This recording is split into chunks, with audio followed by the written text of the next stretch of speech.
तर राहुल गांधी यांना न्यायालयानं दणका दिलेला आहे। महत्त्वाची बातमी, काळ्या बांधणीची लाल राज्यघटना वापरता येणार नाही असं न्यायालयानं म्हटलेलं आहे।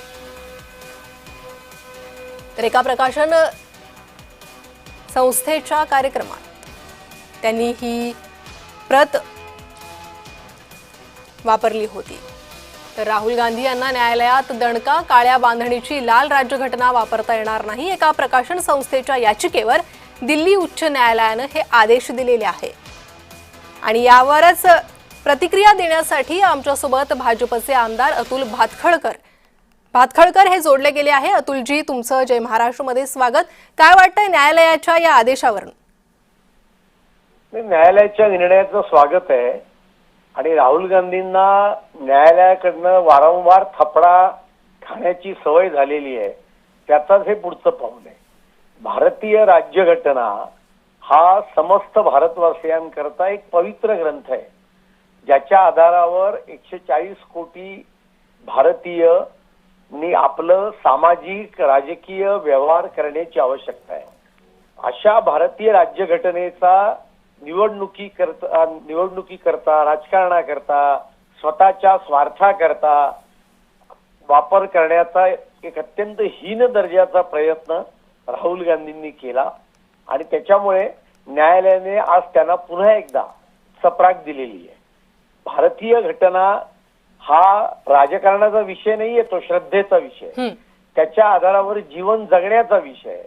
पण राहुल गांधी हे मोदी द्वेषाने पछाडलेले असल्यामुळे ते कुठल्याही स्तरावर जात आहेत आणि भारताच्या घटनात्मक संस्था नष्ट करण्याचा त्यांचा प्रयत्न आहे। भारतामध्ये अराजक माजवावं असा त्यांचा प्रयत्न आहे। या निर्णयामुळे चाप बसलेला आहे आणि त्यामुळे या निर्णयाचं मी स्वागत करतो। अतुलजी, राहुल गांधी जी प्रत दाखवत असतात, राज्यघटनेची जी पुस्तिका दाखवत असतात, ती खरंच तशी आहे का? ती खरी आहे का? असं आहे, नागपूरमध्ये तर आपण पाहिलं त्याच्या आत काहीच नव्हतं, कोरी पानं होती। मग नंतर ते खरी राज्यघटना दाखवायला लागले। पण राज्यघटना हा काही निवडणुकीतला विषय असू शकत नाही आणि त्याच्यामुळे ज्या राहुल गांधींच्या नागरिकत्वाविषयीच शंका आहेत, ज्यांच्या आईने 71 साली त्या लग्न करून भारतात आल्यानंतर 82 सालापर्यंत भारताचं नागरिकत्वच घेतलेलं नव्हतं आणि तरी त्यांचं नाव मतदार यादीत आलं होतं, त्या गांधी घराण्याचा भारतीय राज्यघटनेवर राग असणं हे स्वाभाविक आहे आणि त्यामुळे राहुल गांधी आपल्या वर्तनाने भारतीय राज्यघटनेची बदनामी करण्याचा निंदनीय प्रयत्न करत आहेत। जी अतुलजी, धन्यवाद। तुम्ही जय महाराष्ट्रला ही प्रतिक्रिया दिली त्यासाठी। तर न्यायालयानं राहुल गांधींना हा दणका दिलेला आहे।